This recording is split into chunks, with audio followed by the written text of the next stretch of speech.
Welcome back everybody to our second tutorial for embellishments, and I have an example here, and I want to walk you through how you do that on your chosen material.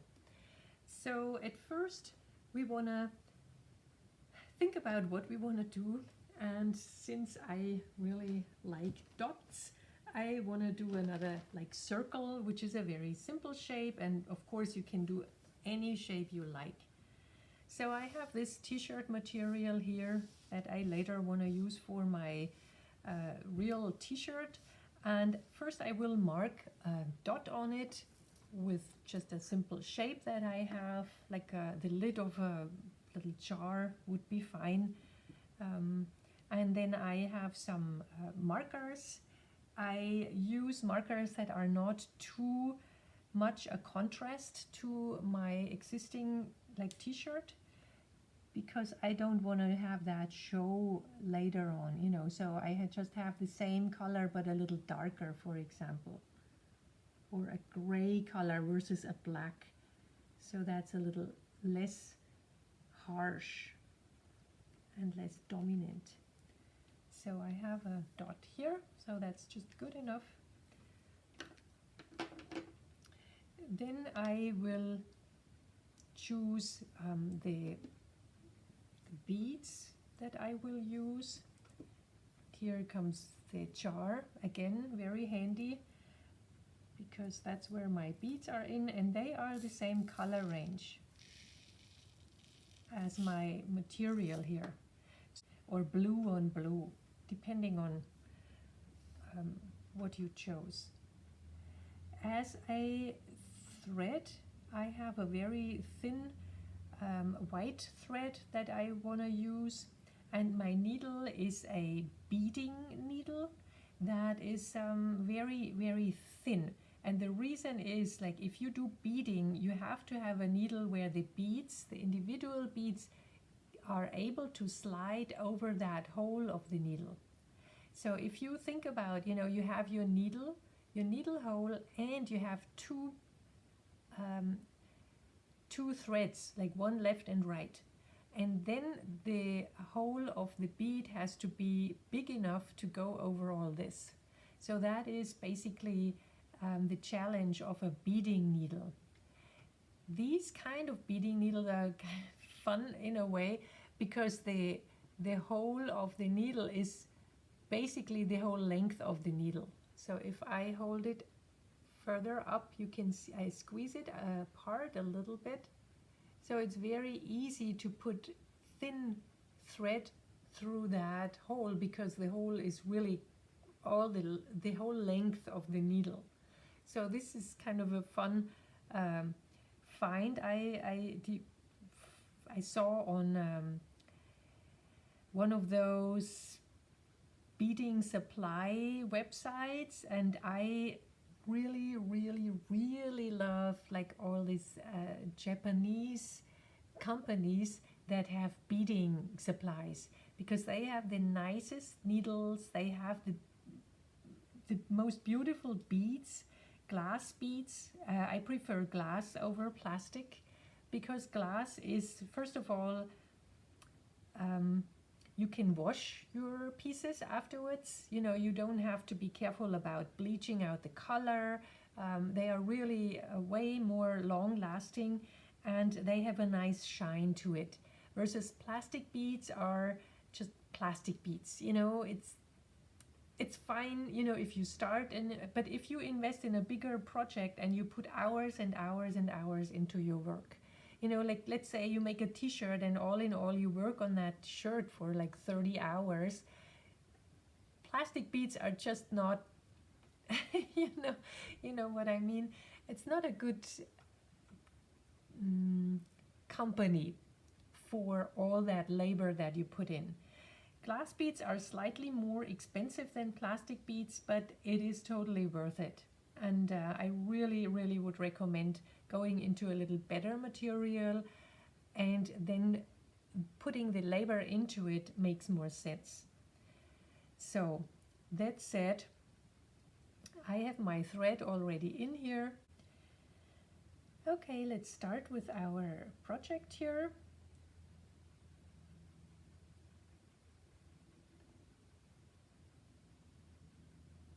First of all, I will cut some thread and getting into my needle.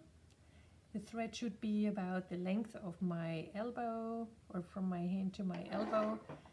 Not longer and not shorter than that. It's really makes a big difference. Because this is just a tiny little beading project, I want to have my thread like as an individual thread, not double. Make a knot and then come in from the back. Doesn't matter where you start, really, as long as you start right on the line.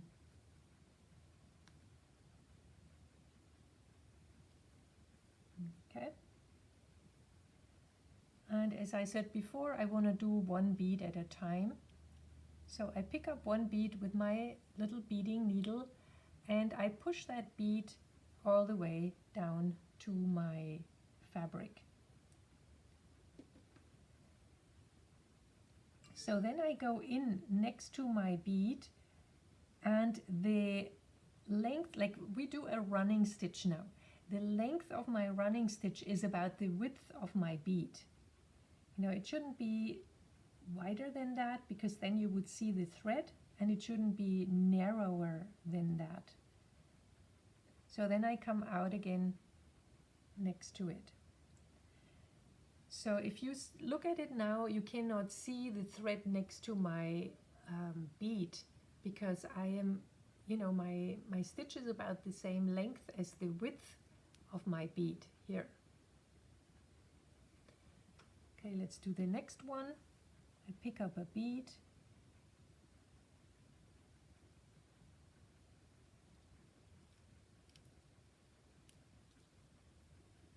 Push it all the way down.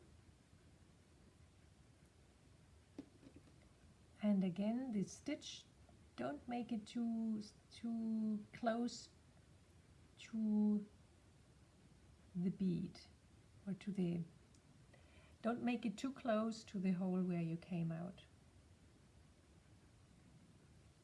And the next.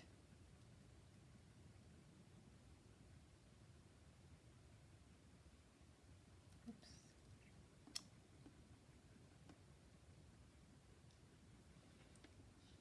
And the next.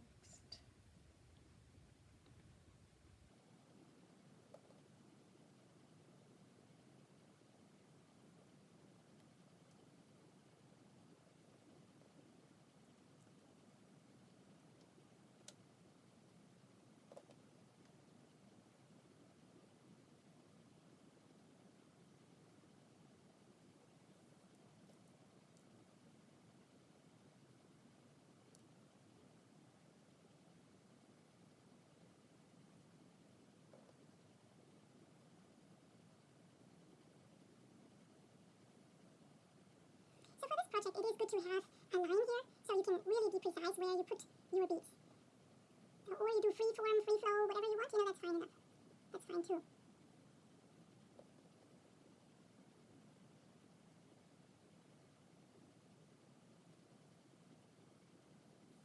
So I will go all the way around here, and then I will cut it out and use it as an applique. That's what I want to do.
So now I am almost all the way around, and now that I'm kind of almost at the end, I have to figure out how many more beads there will be, maybe 2 more.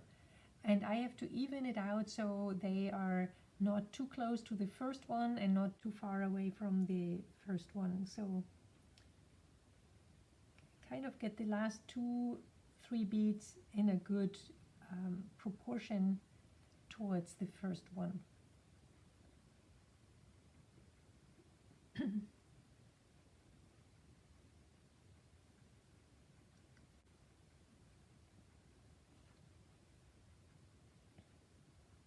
Would be my last one here. And once I have that in, you should not be able to see where my first or my last one would be. And that's mission accomplished. So that is my first line around with those darker beads. And now I'm thinking of what else to do with the middle part here. I have something in the back of my head that looks a little like sequins. And I will get those out.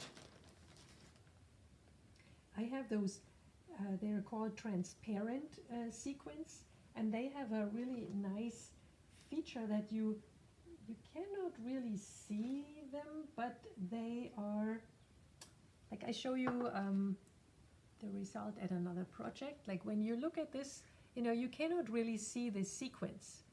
But when you look closer, you see where they are and also like what reflection they have to the light. So I really like that look. It's very subtle and very like almost invisible, but they have a nice effect. So I want to use those for the middle part here. And you can do them very, how would you say, organized, like really row by row, or like in a certain pattern, whatever you have in mind. But I want to have them like scattered around as if you just put them down like that. And this is how they look like. It's more like white. If I have a few in my hand, they are white when they are bundled together. But when they are individual, they have just a kind of an iridescent shine to it. So, and this is what I want to put here right in my center.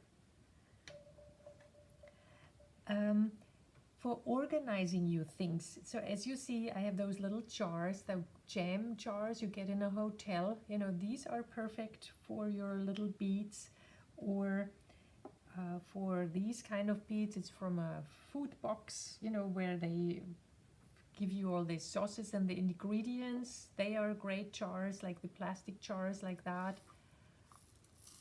So, for example, this used to be red curry paste with lime juice. And these are nice because they have a twist seal, so they are very easy to carry around, and plastic is lightweight, so for traveling it's great. When I'm working in my studio, what I also have is like this tray here. These used to be a tray from like petite quiche, those little frozen quiche that you can buy, and then I put the beads and whatever I have, and I use in those individual departments here. And with those, it's very easy to grab and use and see what you have. Have a whole range of beads in those, and one you use for your thimble. Now I know the word, the thimble, or for my needles. I have those, and so nothing gets lost. And this is the tray that I always like use. So just a few possibilities here. So, but as I said, I will use a few of those sequins. And when you buy those things and they seem like, oh my God, it's like $8 for, and then you get this much and it's like, what? That's all? But these are like 1,000 sequins. So you can cover a whole top with that. It just looks like a tiny jar, but they carry you half around the world. It's really very, very easy. So I will just come out to the front somewhere and then put one of those sequins on it. And the thing with sequins is you can finish sequins in different ways. For a top, you can put the sequins in a way that put it on and then have one stitch over to one side, like let's say over here, just one stitch. Then you can, and then that makes them movable. Like for a top with a downward direction, with gravity and whatnot, the sequins will lift up towards the bottom and there, create a really nice movement. If you don't have a designated top or a bottom, you can make that stitch into like a four-way stitch. So you really have it attached on four sides. And I have that in another project that I show you. For example, here.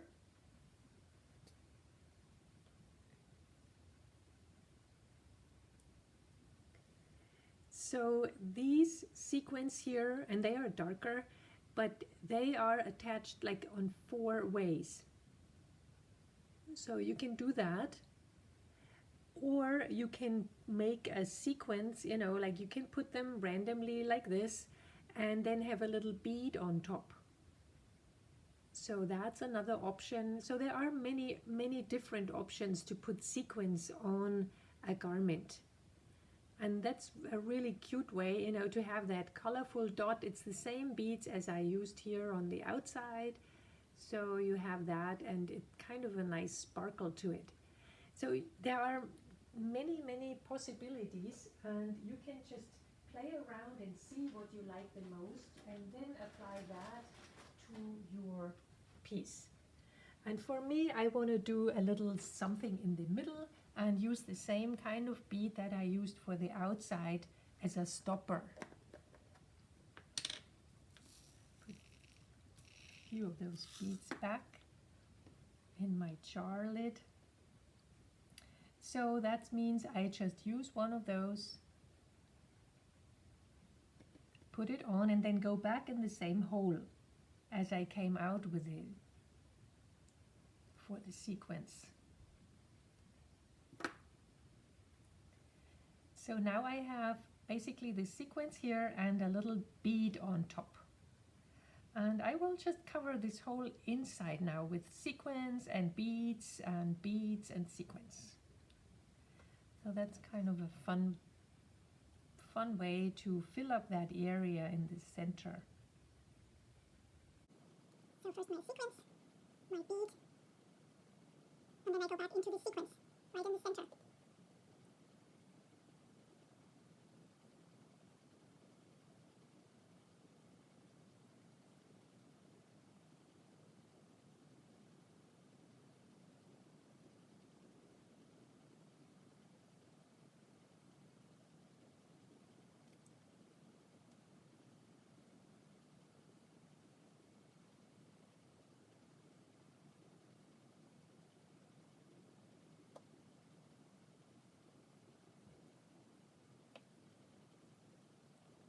And if I show you a little closer, you get the idea of what I'm doing here.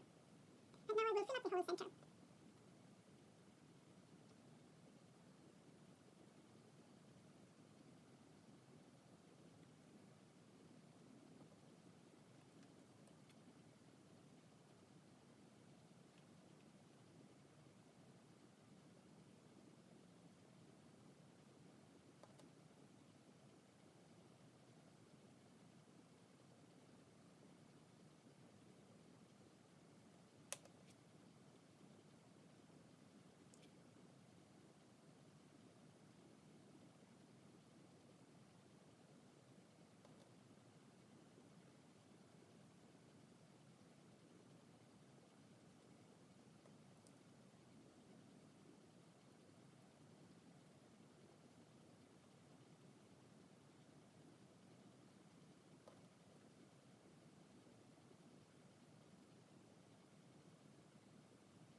bit short now, so I want to finish it up kind of halfway through, or a little more than halfway through.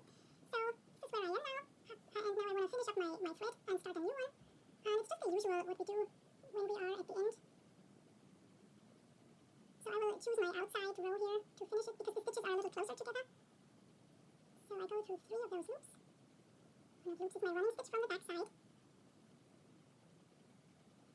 3 of them.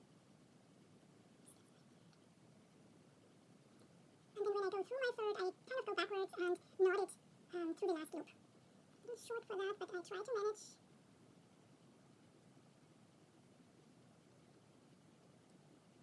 And then I can cut the rest.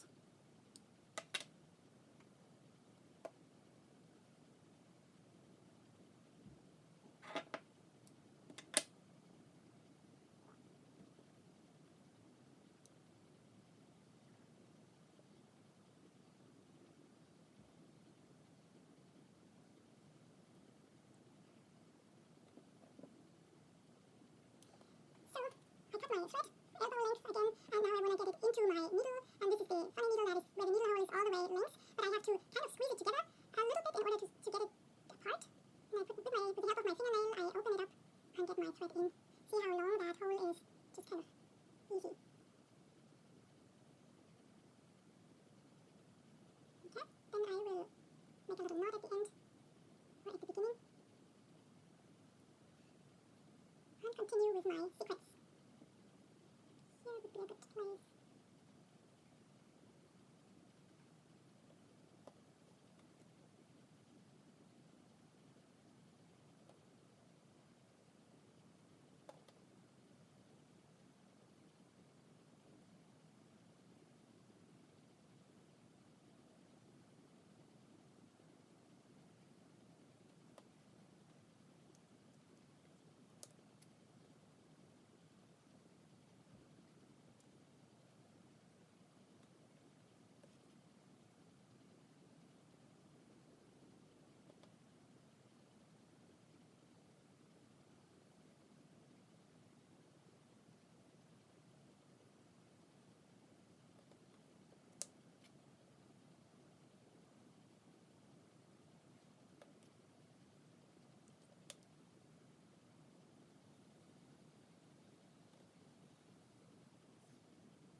Okay.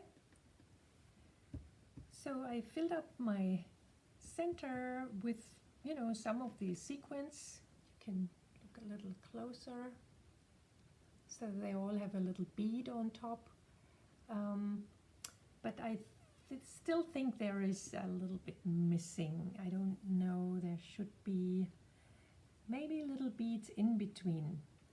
Something to make them sparkle a little more. So let me see. I think I have the little white beads that I could use inside.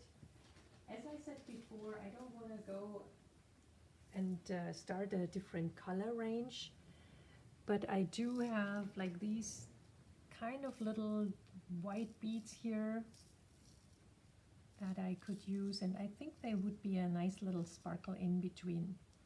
So I will use those. Since I used up all the sequins that I had, no one left. So I was almost right on with the amount of sequin. And you saw I only used a tiny little, just a few of those.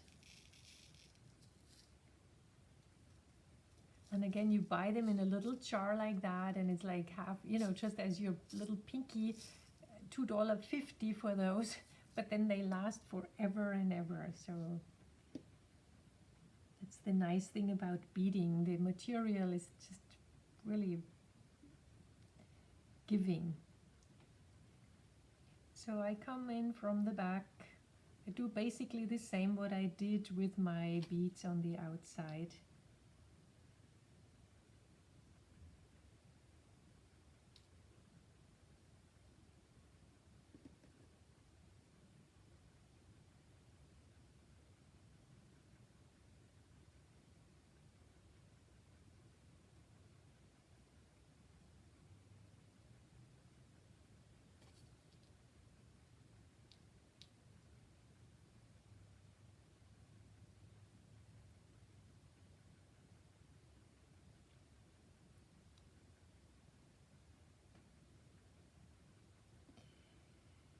To making jewelry and working with tiny little pieces and beads and whatnot, there is a certain way of dealing with irregularity.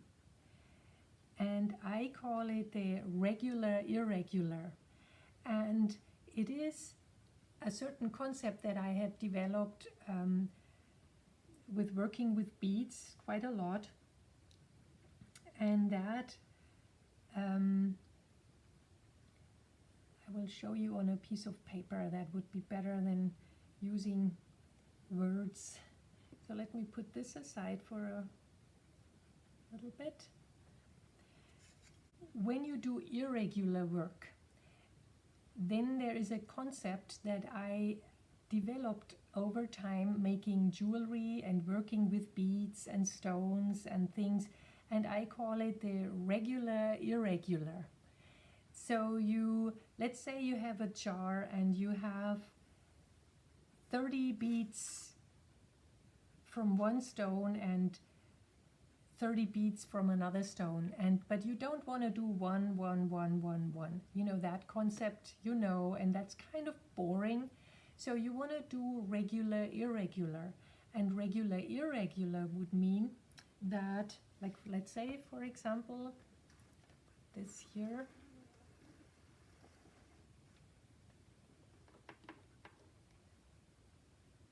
So in the end you want to have a necklace where you have certain kinds of beads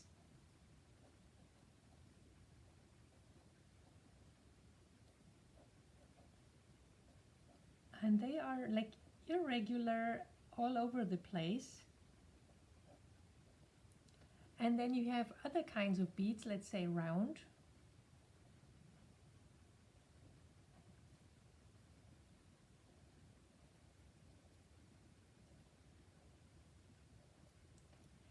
So this way it looks very playful. It's not so stiff. If you do the the standard or traditional, you would always end up with, you know, one of these, one of those, one of these, one of those. And this is really pretty boring and very predictable. If you do like a regular irregular, then that would kind of make it a little more interesting. And I apply this concept on a lot of different things, you know, and even for the beading now. And the way to do it, like for example, for the beading now we have this circle.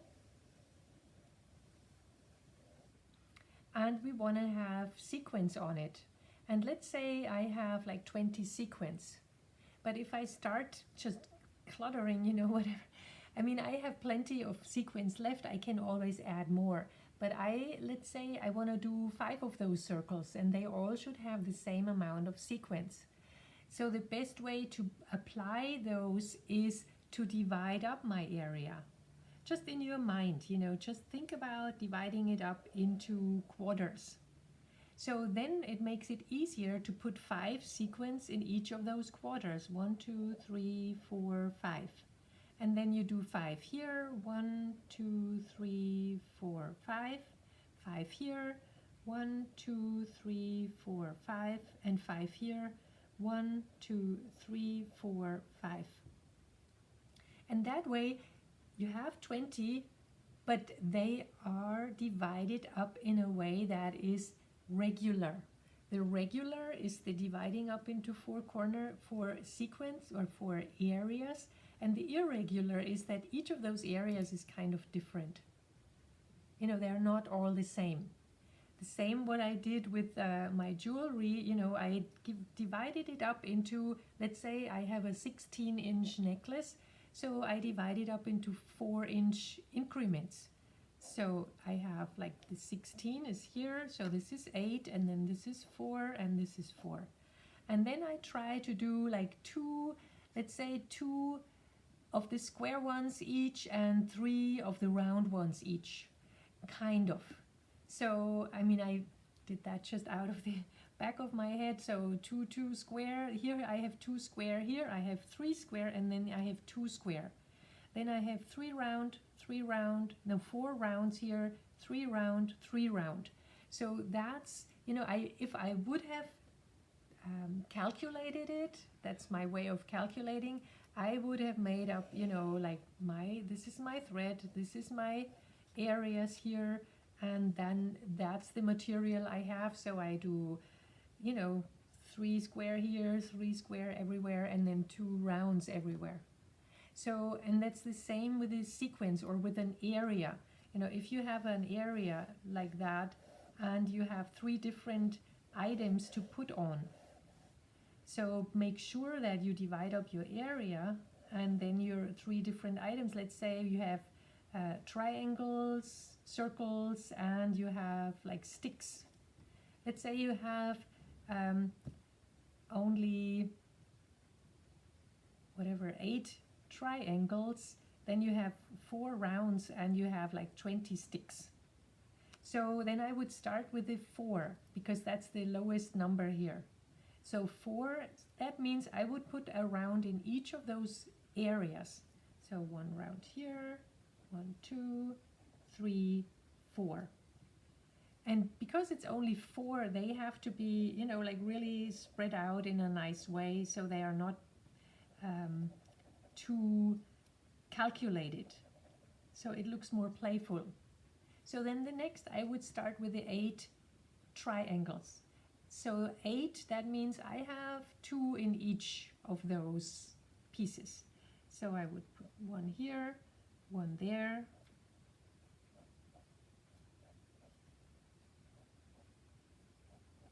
And it really doesn't matter exactly, because in the end you will fill up the whole area and it looks like, oh, it's kind of random, but it's not irregular. And then we have 20 sticks. So I will put 5 sticks in each of those. 1, 2, 3, 4, 5. 1, 2, 3, 4, 5. 1, 2, 3, 4, 5, and 1, 2, 3, 4, 5. So that way you use up your material and you don't clutter things in one corner. Like let's say you have this and you start with just a square and you use 4, 1, 2, 3, 4, and then the triangles 1, 2. You know, it gets kind of cluttered in one way and you're not really spreading it out really nicely. And then you have 20 sticks, 1, 2, 3, 4, 5, 6, 7, 8, 9, 10, 11, 12, 13, 14, 15, 16, 17, 18, 19, 20. So that way, let's do the rounds a little.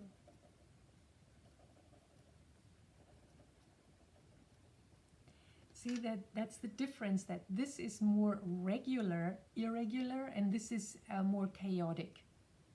So if you have certain kinds of beads and if you want to do repetitive things, like, I mean, putting 20 sequins in a round circle is not a big deal. But if you have multiples of those rounds, you want to make sure that you use the same amount in each of them. So this is my regular, irregular design approach. And if you look at things that are pleasing to your eye, then you will find out that there is a similar principle going on. And so now I'm back to my little white or transparent beads. And I put them in all those little gaps that seem a little lonely or a little too big, or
Okay, so I think I'm done with this now, and as you can see a little closer,